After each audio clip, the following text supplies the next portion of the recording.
Where actually do you sleep? I'm gonna sleep on the floor here. Over here, eh? Yeah. So I'm gonna. Sees Mr. Kosov's spot, yeah? Yeah. Like this into a. Yeah. It's gonna be my bed. This thing you unfold it, Yeah. and then you hop in one of these sleeping bags, and then someone gave me an extra sleeping bag for a cushion. Oh my God, eh? So then I've got to try and kip. I'll put a balaclava on, Yeah. and then I'll go to kip.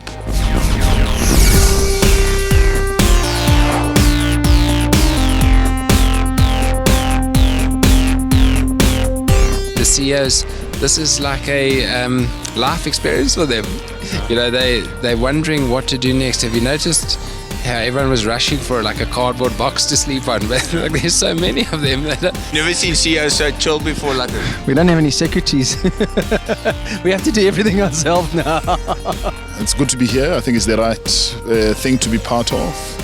I think the symbolism is right. Yeah, I was feeling pretty good for most of the evening. Good spirits here, and with some coffee and soup, it's kept us going. But now, as you say, it's nearing midnight. The temperatures are dropping, and I think the soup kitchen's closing. So we're into the real thing now. It's getting colder, and it's starting to sink in.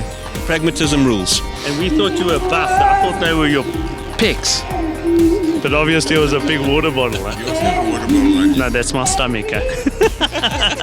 Looking around, I'm actually these guys going to sleep. It's worrying me.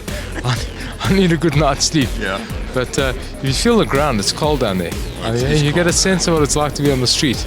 And the guys doing it aren't in these clothes, I can tell you. Yeah. So it's a very interesting idea, this.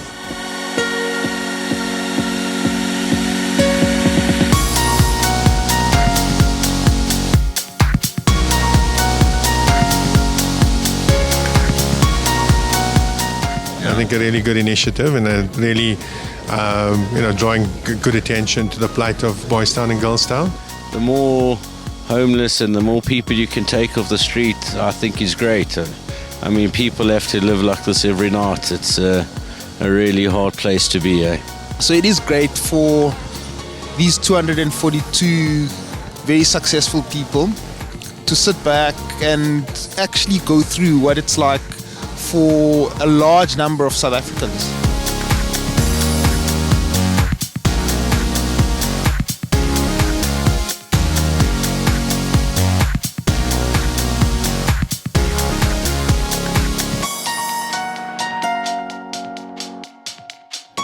So Graham Stevens challenged me. Yeah. So what must I do? I had to come park here. Old colleague Peter Stubush, who's my counterpart at Standard Bank. Oh, right. He challenged me on 702, and we rose to the challenge, and there are a whole lot of us from Barclays here tonight. I was challenged by Norbert Sasser and Peter Wharton-Hood, and then also by Ian Kirk. So on the one hand I had to come, on the other hand I wanted to come.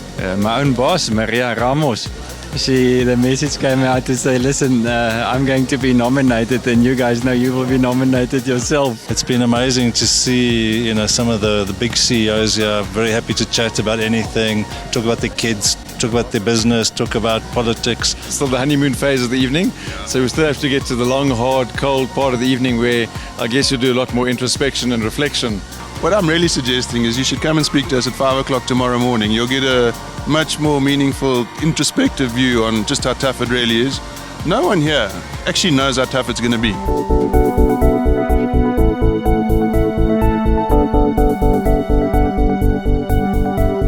No, it's awesome, actually. You're having probably the highest concentration per square meter of probably the most influential people who can make a big contribution, not just to social issues that we are dealing with, but to the country and the economy and all of the challenges that we have.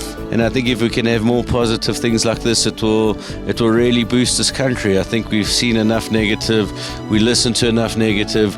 We really need to to be embraced in a lot more positive. When you get guys out here and this kind of thing, you get a sense of the potential, don't you? You know what I mean? Yeah, it's there's like there's like the rainbow nations like lurking below the surface. You know what I mean? Yeah. Guys come together in against an adversary. In this case, poverty and inequality. There's this great feeling. It's a remarkable country. I still think that the country's got fantastic prospects, fantastic people. Just look at the caliber of the leaders here and think of, what we can do if we really put our minds to it as SA Inc. Everybody here tonight's talking about how do we make South Africa a better place. Right. There's some very serious discussions happening because I think people have been a bit negative at the moment. There's just bad news after bad news, and we're saying, it's time that as a business community we stood up and had some good news.